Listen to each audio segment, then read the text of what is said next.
Welcome back, part 2, week I don't know. Way down the line. I don't know. season 2. I'm happy to know what day it is. Season 2. Season 2. 3-ball walk. Eddie, Bob, Julio. What's up? Good to have you back. Last night, it was kind of interesting. The Red Sox shut out the Rays. Watch that game. I watched more solid baseball last night than I've watched in a while. Tell me about Chris Sale.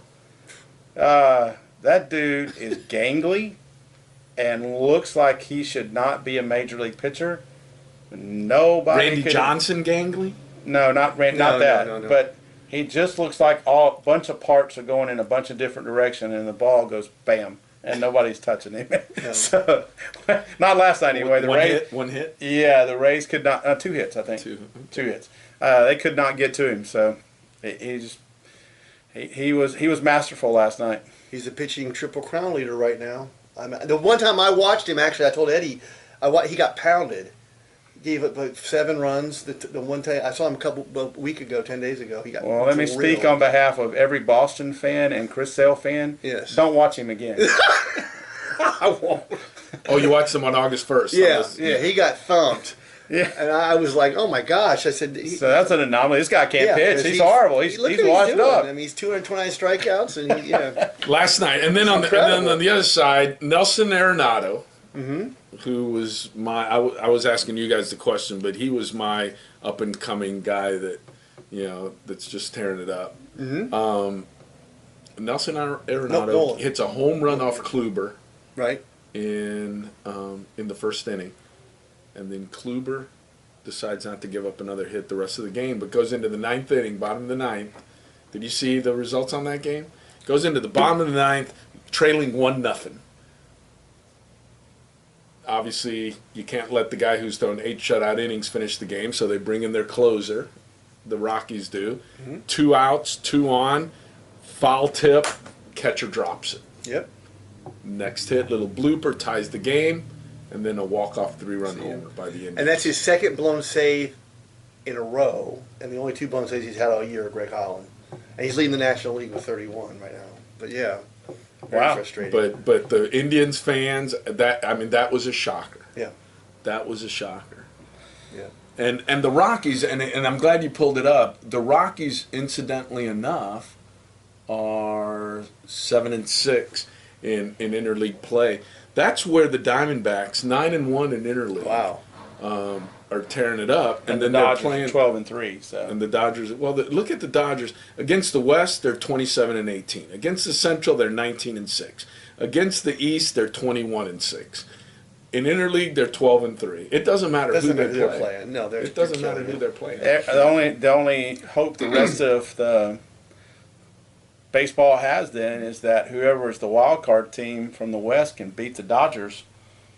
Right. And knock them out of the World Series because the other side doesn't have a chance, according to your stats. The trading deadline was very interesting coming down the stretch, but I think what was more interesting was Alonso from the A's got traded after the deadline because he made waivers, went to Seattle, which I don't understand that deal at all. I mean, they were still within the wild card range. But do you think Verlander or Jay Bruce might be dealt coming down the stretch? And my question as a baseball fan, how long does a team have to get on the roster before they can't be the playoffs? September 1st? September 1st. Okay. September 1st. So we still have a few weeks or something could happen. To be in the playoffs. Yeah. Do you see one of those guys getting moved to make No. These are teams. I mean, the Mariners right now aren't really in it, are they? Well, they're wild card. they're 2.5 back in the wild card. Because a lot of the big contenders will block it. You're putting in claims on everyone, so other teams won't. Which is why I was surprised to see something like Alonso, who they talked about the Yankees getting. But Verlander's cleared waivers. He's cleared waivers. Verlander so is Jay Bruce has also. So they've cleared waivers. So now it's just a matter of finding a deal. Finding a deal. Who will deal? Who will deal? And do you see a team like, I don't think Colorado is going to go after Verlander, and the Dodgers went and got Darvish. And that shot. I mean, I thought the guy to get, the guy to get was Sonny Gray. Yeah. And the Yankees went and got him. Yep. And Darvish was just kind of terrible year. Yeah. And he goes out there for the Dodgers, and maybe it's wearing the uniform, But he throws 7 shutout innings in his Dodger debut. Well, he had pitched pretty well his last 2 starts before he got traded too. The Marlins lit him up. I remember that game. That was about. So he had pitched pretty well. I mean, I think at some point you get to a point with a team as a player where you're like, I just don't care to pitch for these guys anymore. You know, they don't like me.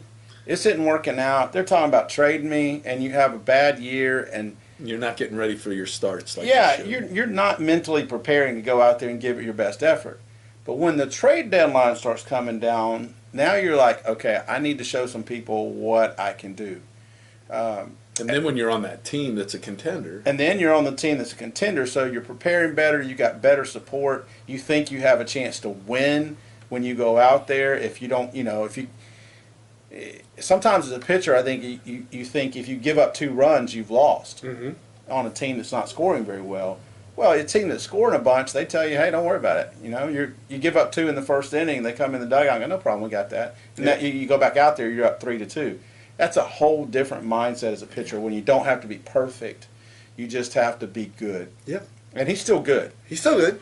But I think, the Sonny Gray thing is, Sonny Gray was the one if you want a multi-year deal. Especially at the price. Darvish was One and done. One and done. Darvish is a rental, like going to the airport and them saying, we have a Ferrari to rent or we have a Yugo. and you're going to have a car for a day. Yeah, or for a week even, I'm going to rent the same price, I'm going to rent that one. Yeah. And so you get him, you're not going to have him long term. Mm-hmm. But Sonny Gray, if you take him, you're in it for a couple of years. And that was a difference, I think, in the teams that would go for Sonny Gray, is you needed a team that could afford to be in him for 2 years. Mm-hmm. And yeah. Let's jump to, we talked about the NL West, the 3 of the best teams in baseball and where the 2 wild cards are going to come. The American League's a little different. It's all bundled up. The Yankees right now have a little bit of a lead on Tampa Bay and Seattle. Yep. Kansas City's in there. Yep. What are you making of the wild card? And are those the teams going to be battling for the wild card, or any of those teams? Are the Rays or Yankees going to overtake the Red Sox? Is Seattle obviously not going to overtake Houston? No. But there's a chance that Kansas City overtakes Cleveland. Yep. What's the American League look like to you, Bob? I think that I just have a feeling Boston has found it, and they're going to win the East. I just think they're going to win the East. Cleveland, I'm not sure about. Of course, Houston, barring a complete meltdown, is going to win the West. But I think the wild card is going to come out of the East. I think it's going to be New York or Tampa Bay. Both? But either one. Yeah, or both. I think that Tampa Bay, there's just something about Tampa Bay. They went and made a deal. I think there's just something about them that it's going to click. I may be off the mark, but they're tied right now for the wild card, for the second wild card spot. I just feel that Tampa Bay is going to be there. I think Bob is drinking the Florida Kool-Aid.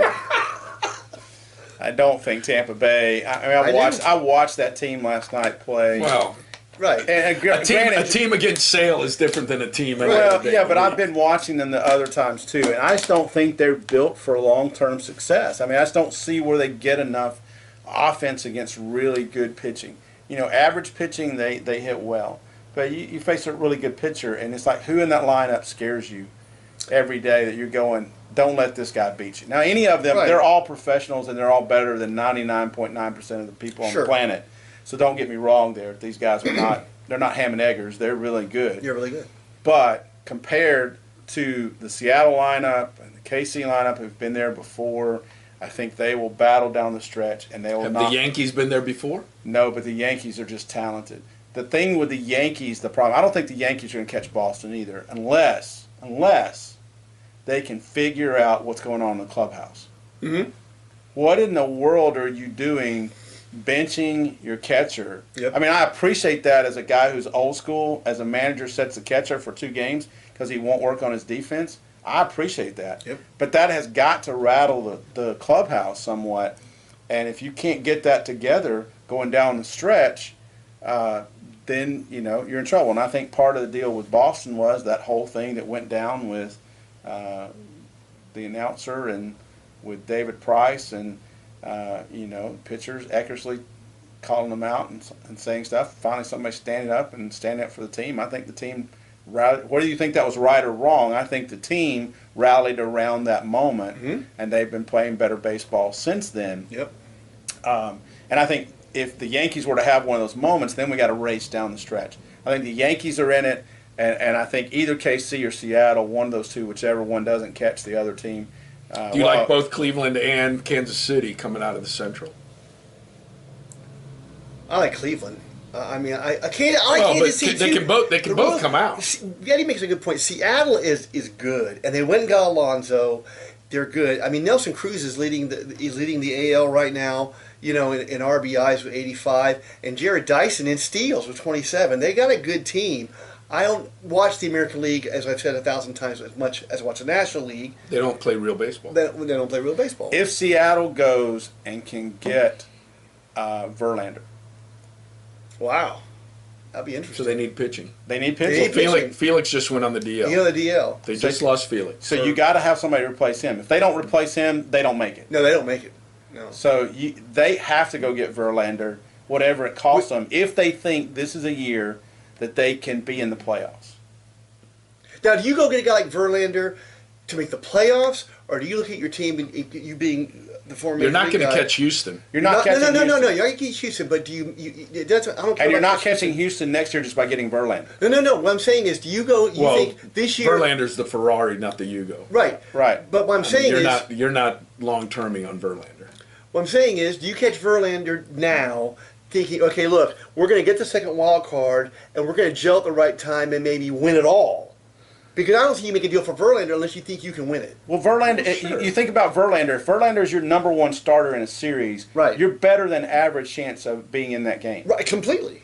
In 1997, and this is winning it all and everything, in 1997 I remember because Dave Dombrowski and I were talking, he said, one thing I learned that Jim Leland taught me is momentum at the end of the season is completely meaningless. We wound up losing, after clinching the wild card, losing 5 of the last 6 games of the season, and Dave was upset because he thought we needed to have some momentum going into the playoffs. And when the playoffs started, it was a totally new day and everything like that. So what happens in the season, okay, be it Houston, be it the Dodgers, be it whatever, is completely meaningless. It's winning 3 out of 4 games, or 4 out of out of 5. 7 games. Yeah, two Yeah. out of 5 and 3 out of 4. 3 out of 5, 4 3 out of 5. 7, Yeah. something like that. But Yeah, well, you know what they say: momentum is only as good as their next starting pitcher. your next day starting pitcher, and that's one of the things that, you know, if you get Verlander, what happened before now is Verlander the guy. Well, who else are you going to get? Who else is available? Who else can you go get? And I don't know who Seattle. Maybe Seattle's got this stud minor leaguer somewhere hidden away that's going to come up and blow everybody away. But if you don't, and I think if you don't go get Verlander, what you're saying to your team is, well, you guys did enough. Congratulations, we almost made it. As the front office. Yeah.